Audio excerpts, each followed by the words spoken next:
Hello नमस्कार दोस्तों, आप सबका एक बार फिर से स्वागत है आपके अपने चैनल आईआर स्टडी पॉइंट में। तो दोस्तों, आज हम बात करेंगे भारत की महत्वपूर्ण बहुउद्देशीय परियोजनाओं की जो अक्सर एग्जाम में पूछ ली जाती हैं। इस वीडियो में मैंने वही क्वेश्चंस लिए हैं जो एग्जाम में पूछे जा चुके हैं। हो सकता है कि आने वाले एग्जाम में पूछ लिए जाएँ। इस नज़रिए से ये बहुत ही इम्पोर्टेंट टॉपिक है दोस्तों। ये परियोजनाएं कौन सी नदी पर बनी है, कौन कौन से राज्यों को इनसे लाभ मिलता है, ये हम इस वीडियो में जानेंगे। ठीक है दोस्तों, आइए देखते हैं आज का पहला सवाल है कौन सी परियोजना स्वतंत्र भारत की पहली बहुउद्देशीय नदी घाटी परियोजना है। इसका सही जवाब है दोस्तों ऑप्शन ए, दामोदर घाटी परियोजना। दामोदर नदी घाटी परियोजना स्वतंत्र भारत की पहली बहुउद्देशीय नदी घाटी परियोजना है। अब दामोदर से रिलेटेड एक क्वेश्चन बार बार एग्जाम में पूछ लिया जाता है, ये बंगाल का शोक किसे कहा जाता है या किस नदी को कहा जाता है। तो किसे कहा जाता है दोस्तों? दामोदर नदी को। दामोदर नदी को बंगाल का शोक कहा जाता है। कई बार एग्जाम में आया वो दोस्तों, बहुत इंपॉर्टेंट है, कई बार एग्जाम में पूछ लिया गया है। आइए देखते हैं इसकी कुछ महत्वपूर्ण पॉइंट्स। दामोदर घाटी परियोजना की शुरुआत 7 जुलाई 1948 को हुई। ये स्वतंत्र भारत की पहली बहुउद्देशीय परियोजना थी। ये परियोजना भारत में अधिकतर परियोजना अमेरिकी टेनेसी घाटी परियोजना पर आधारित है। तो ये परियोजना भी किस पर आधारित है? टेनेसी घाटी परियोजना पर। ठीक है दोस्तों, दामोदर परियोजना का जो नियंत्रण है वो किसके पास है? डीवीसी। डीवीसी मतलब दामोदर वैली कॉरपोरेशन, और इसका जो हेडक्वार्टर है वो कहाँ है दोस्तों? कलकत्ता के अंदर। ठीक है दोस्तों, डीवीसी का हेडक्वार्टर है कलकत्ता के अंदर। आइए देखते हैं अगला सवाल है कौन सी परियोजना अमृत क्रांति के नाम से शुरू की गई थी? कौन सी परियोजना अमृत क्रांति के नाम से शुरू की गई थी?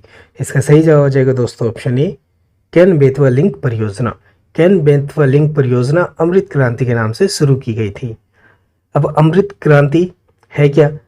ये नदियों को जोड़ने की क्रांति है। ठीक है दोस्तों, इसकी शुरुआत कब हुई? 25 अगस्त 2005 को। अमृत क्रांति देश की प्रमुख नदियों को जोड़ने की दिशा में एक पहल थी। ठीक है दोस्तों, केन और बेतवा नदियों का उद्गम स्थल मध्य प्रदेश में है और ये यमुना की सहायक नदियां हैं। ठीक है दोस्तों, कई बहुत इंपॉर्टेंट है, कई बार पूछ लिया जाता है यमुना की सहायक नदियां कौन कौन सी हैं। तो 2 नदियां केन और बेतवा यमुना की सहायक नदियां हैं। ठीक है दोस्तों, केन नदी उत्तर प्रदेश के बांदा जिले में यमुना में मिलती है। कहाँ पर मिलती है? बांदा जिले में, उत्तर प्रदेश के। और बेतवा नदी से उत्तर प्रदेश के हमीरपुर जिले में मिलती है। ठीक है दोस्तों, यमुना से कहाँ मिलती है? उत्तर प्रदेश के हमीरपुर जिले में। ठीक है दोस्तों, राजघाट, पारीछा और माता टीला बांध बेतवा नदी पर निर्मित है। अब देखो बेतवा नदी पर और कौन कौन से बांध है? राजघाट, पारीछा और माता टीला। कुछ भी पूछ सकते हैं दोस्तों, इसलिए मैंने ये सारे पॉइंट टू पॉइंट कवर किए हैं। केन बेतवा पन्ना भाग अभ्यारण्य से होकर गुजरती है। ठीक है दोस्तों, बहुत इंपॉर्टेंट है। केन नदी कहाँ से गुजरती है? पन्ना भाग अभ्यारण्य से होकर गुजरती है। आइए देखते हैं अगला सवाल है किसने नदी परियोजनाओं को आधुनिक भारत का मंदिर कहा? किसने नदी परियोजनाओं को आधुनिक भारत का मंदिर कहा? इसका सही जवाब हो जाएगा दोस्तों ऑप्शन डी, जवाहरलाल नेहरू ने। अगला सवाल, भारत का सबसे बड़ी कृत्रिम झील मतलब भारत की सबसे बड़ी कृत्रिम झील गोविंद बल्लभ पंत सागर किस बांध परियोजना पर बनाई गई है? इसका सही जवाब हो जाएगा दोस्तों ऑप्शन ए, रिहंद परियोजना। रिहंद नदी, ये कई बार एग्जाम में पूछ लिया गया है दोस्तों। रिहंद नदी कौन से राज्य में है? ये उत्तर प्रदेश में। कहाँ पर है दोस्तों? उत्तर प्रदेश में। इस परियोजना की शुरुआत जो हुई थी वो 13 जुलाई 1954 से हुई और ये बनकर तैयार हो गया 1963 में। उसका उद्घाटन हुआ 6 जनवरी 1963 को भारत के पहले प्रधानमंत्री जवाहरलाल नेहरू के द्वारा। उसका नाम अभी बताया था मैंने, उत्तर प्रदेश के पहले मुख्यमंत्री गोविंद बल्लभ पंत के नाम पर रखा गया। यह जलाशय या ये झील 30 किलोमीटर लंबी है और 15 किलोमीटर चौड़ी है। और भारत की कुछ इंपॉर्टेंट झील जो अक्सर एग्जाम में पूछी गई है, रिपीटेड क्वेश्चंस हैं। भारत की सबसे बड़ी तटीय झील चिल्का झील उड़ीसा में, सबसे बड़ी मीठे पानी की झील वुलर झील जम्मू कश्मीर में, और सबसे अधिक मतलब सबसे ज़्यादा खारा पानी कहाँ पर है? सांभर झील के अंदर। ये कहाँ है? राजस्थान में। ठीक है दोस्तों, तीनों ही झीलें बहुत इंपॉर्टेंट है, कई बार एग्जाम में पूछी जा चुकी है, रिपीटेड क्वेश्चंस हैं, इसीलिए मैंने यहाँ वो इन्हें मेंशन किया है। आइए देखते हैं अगला सवाल। अगला सवाल है, विश्व का सबसे लंबा बांध, विश्व का सबसे लंबा बांध कौन सा है? इसका सही जवाब हो जाएगा दोस्तों ऑप्शन बी, हीराकुंड बांध। हीराकुंड बांध विश्व का सबसे लंबा बांध है। ठीक है दोस्तों, और ये कहाँ पर है? उड़ीसा की महानदी पर। ठीक है, और महानदी कहाँ गिरती है? बंगाल की खाड़ी में जाकर गिरती है। आइए देखते हैं अगला सवाल।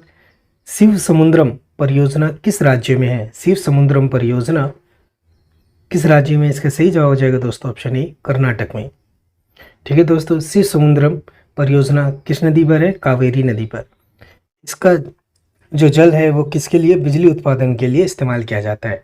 ठीक है दोस्तों, और ये एशिया की पहली बिजली विद्युत गृह है। एशिया का सबसे पहला बिजली विद्युत गृह है जिसकी स्थापना 1902 में हुई थी। ठीक है दोस्तों, आइए देखते हैं अगला सवाल। सवाल है, तुंगभद्रा परियोजना किस नदी पर है? तुंगभद्रा परियोजना किस नदी पर है? तो ये इसका सही जवाब हो जाएगा दोस्तों, ये तो वैसे ही कोई भी आप जानते होंगे, तुंगभद्रा नदी के ऊपर है। ठीक है दोस्तों, और इसके जो लाभान्वित राज्य हैं, किस किस राज्य को इसका लाभ मिलता है? वो कर्नाटक और आंध्र प्रदेश। ठीक है, और तुंगभद्रा कृष्णा नदी की एक सहायक नदी है। ठीक है दोस्तों, कृष्णा नदी की एक सहायक नदी है, और कौन कौन से राज्यों को लाभ मिलता है? कर्नाटक और आंध्र प्रदेश को। अगला सवाल दोस्तों, कृष्णा नदी पर कौन सी परियोजना है? कृष्णा नदी पर कौन सी परियोजना है? तो इसका सही जवाब हो जाएगा दोस्तों ऑप्शन डी, श्रीशैलम बांध। श्रीशैलम बांध या श्रीशैलम परियोजना कहाँ पर है? कृष्णा नदी पर। ठीक है दोस्तों, कृष्णा नदी का जो जल है उसको लेकर 3 राज्यों में विवाद है। कौन कौन से राज्य हैं? आंध्र प्रदेश, कर्नाटक और महाराष्ट्र। इन तीनों राज्यों में आपस में कृष्णा नदी के जल पर विवाद है, और कृष्णा नदी पश्चिमी घाट से निकलती और बंगाल की खाड़ी में जाकर गिरती है। ठीक है दोस्तों, कई बार एग्जाम में ऐसे ही पूछ लेते हैं कि कृष्णा नदी कहाँ पर जाकर गिरती है या इसका विलय कहाँ होता है? तो कहाँ होता है दोस्तों? बंगाल की खाड़ी में। अगला सवाल है दोस्तों, विश्व की सबसे बड़ी सिंचाई परियोजना कौन सी है? विश्व की सबसे बड़ी सिंचाई परियोजना कौन सी है? इसका सही जवाब हो जाएगा दोस्तों ऑप्शन डी, इंदिरा गांधी नहर परियोजना। इंदिरा गांधी नहर परियोजना विश्व की सबसे बड़ी सिंचाई परियोजना है, और इस परियोजना का लाभ राजस्थान, पंजाब और हरियाणा राज्य को मिलता है। इसका उद्घाटन 31 मार्च 1958 को हुआ, और इसको पहले किस राजस्थान के नाम से जानते थे? राजस्थान नहर के नाम से जानते थे। ठीक है दोस्तों, बाद में इसका बदल कर नाम क्या रखा गया? इंदिरा गांधी नहर परियोजना। पहले क्या था? राजस्थान नहर। ठीक है दोस्तों, और इसका नाम कब रखा गया? 1984 को इंदिरा गांधी नहर परियोजना। ठीक है, और राजस्थान में इसे मरुगंगा के नाम से भी जाना जाता है। ठीक है, और पुराना नाम राजस्थान नहर, यह भी मैंने आपको मेंशन किया ही था। आइए देखते हैं अगला सवाल। अगला सवाल है, तुलबुल परियोजना किस नदी पर है? बहुत इंपॉर्टेंट है दोस्तों, कई बार एग्जाम में पूछी जा चुकी है। तुलबुल परियोजना किस नदी पर है? ये किस नदी पर है दोस्तों? ऑप्शन बी, झेलम नदी पर। जम्मू कश्मीर में, और इसकी शुरुआत 1985 से हुई। ठीक है दोस्तों, आइए देखते हैं अगला सवाल। सलाल परियोजना किस नदी पर है? सलाल परियोजना किस नदी पर है? इसका ऑप्शन हो जाएगा सही ऑप्शन ए, चिनाब नदी पर। यह कहाँ पर है दोस्तों? ये भी जम्मू कश्मीर में। ठीक है दोस्तों, आइए देखते हैं कुछ इंपॉर्टेंट पॉइंट। जम्मू कश्मीर में चिनाब नदी पर ये एक बिजली परियोजना है। ठीक है दोस्तों, बागलीहार परियोजना ये भी चिनाब नदी पर स्थित है। कौन सी? बागलीहार परियोजना। चिनाब को चंद्रभागा के नाम से भी जाना जाता है। ठीक है दोस्तों, चिनाब नदी को चंद्रभागा के नाम से भी जाना जाता है। ये सिंधु नदी की एक सहायक नदी है। ठीक है दोस्तों, चिनाब नदी सिंधु नदी की एक सहायक नदी है।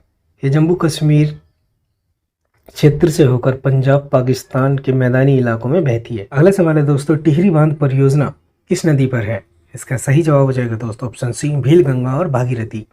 टिहरी बांध भील गंगा और भागीरथी नदी पर स्थित है। टिहरी बांध का अन्य नाम स्वामी रामतीर्थ सागर बांध, बहुत इंपॉर्टेंट है दोस्तों। टिहरी बांध का दूसरा नाम स्वामी रामतीर्थ सागर बांध। टिहरी बांध भारत का सबसे ऊंचा बांध है जिसकी ऊंचाई 261 मीटर है और ये बहुत बड़ा है, विशालकाय बांध है। ठीक है, विश्व का 5वां सबसे ऊंचा बांध है, विश्व में 5वें पर आता है और इसका उपयोग सिंचाई और बिजली पैदा करने के लिए किया जाता है। ठीक है दोस्तों, सिंचाई, खेतीबाड़ी और बिजली पैदा करने के लिए टिहरी बांध का इस्तेमाल किया जाता है। अगला सवाल है दोस्तों, माता टीला बांध किस नदी पर स्थित है? माता टीला बांध किस नदी पर स्थित है? तो इसका सही जवाब हो जाएगा दोस्तों ऑप्शन ए, बेतवा नदी, मध्य प्रदेश में। इसकी स्थापना हुई 1958 में। ठीक है दोस्तों, अगला सवाल, निम्बो बाजगा परियोजना किस नदी पर स्थित है? इसका सही जवाब हो जाएगा दोस्तों सुरु। सुरु नदी सिंधु नदी की सहायक नदी है।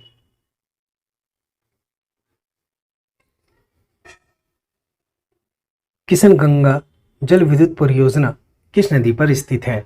इसका सही जवाब हो जाएगा दोस्तों ऑप्शन सी, झेलम, जम्मू कश्मीर में। ठीक है दोस्तों, इस परियोजना को रन ऑफ रिवर के नाम से भी जाना जाता है। ये कितने मेगावाट की बिजली उत्पादन कर सकती है दोस्तों? 330 मेगावाट की रन ऑफ रिवर जल बिजली परियोजना है।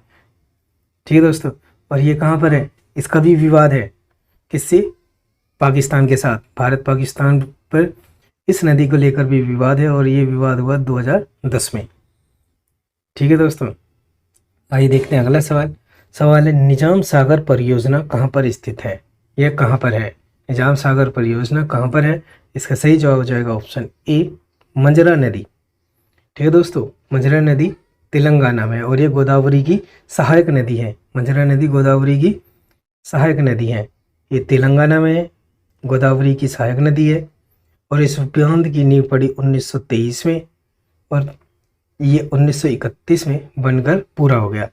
23 में शुरुआत हुई और 1931 में बनकर पूरा हो गया। आइए देखते हैं अगला सवाल। अगला सवाल है, कौन सी जल विद्युत परियोजना कृष्णा नदी पर निर्मित है? कौन सी? ये जो ऑप्शन है तो कई और, लेकिन हमें ऑप्शन के अकॉर्डिंग देखना है। ठीक है दोस्तों, कृष्णा नदी पर कौन सी है? अलमट्टी बांध। अलमट्टी बांध कृष्णा नदी पर स्थित है। ठीक है, और कहाँ पर है ये? कर्नाटक में। अलमट्टी बांध कर्नाटक में स्थित है।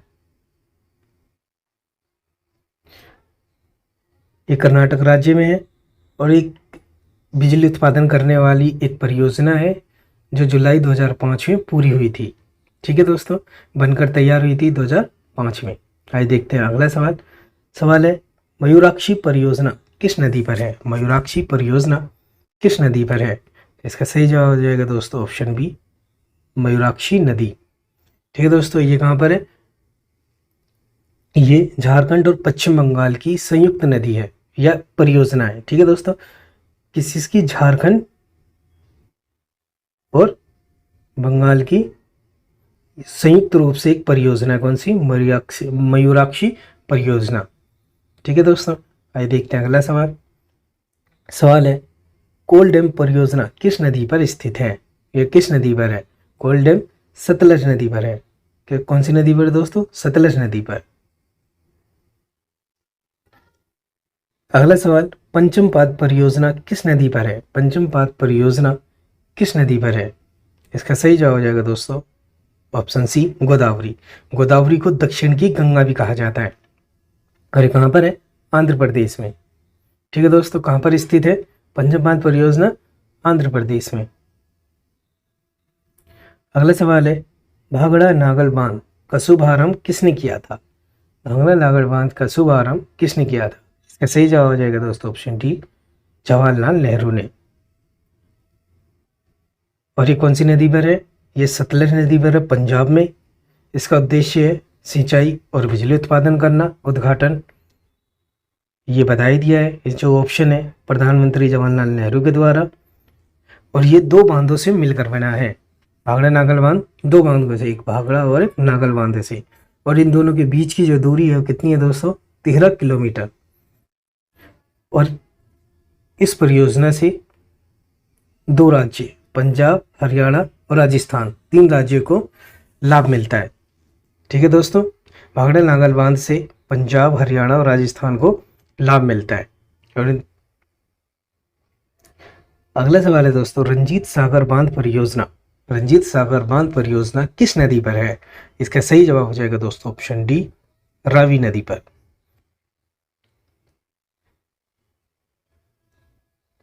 ठीक है दोस्तों, रंजीत सागर बांध को थीन बांध के नाम से भी जाना जाता है और ये पंजाब के पठानकोट में एक बिजली उत्पादन करने वाली परियोजना है। ठीक है दोस्तों, पंजाब के अंदर बिजली उत्पादन करने वाली एक परियोजना है जिसे थीन बांध के नाम से भी जाना जाता है। अगला सवाल है दोस्तों, तिलैया बांध किस नदी पर स्थित है? तिलैया बांध किस नदी पर स्थित है? इसका सही जवाब हो जाएगा ऑप्शन ए, बराकर नदी। बराकर नदी झारखंड में है और झारखंड की राजधानी रांची। तिलैया बांध दामोदर घाटी परियोजना के अंतर्गत बनाया गया है। दोस्तों, अगर आपको ऐसी ही कुछ इंटरेस्टिंग टॉपिक पर कोई वीडियो चाहिए तो मुझे कमेंट्स करके ज़रूर बताएं। आज के लिए सिर्फ इतना ही। हम मिलेंगे जल्दी ही अगली वीडियो के अंदर ऐसी इंटरेस्टिंग टॉपिक के साथ। तब तक के लिए नमस्कार।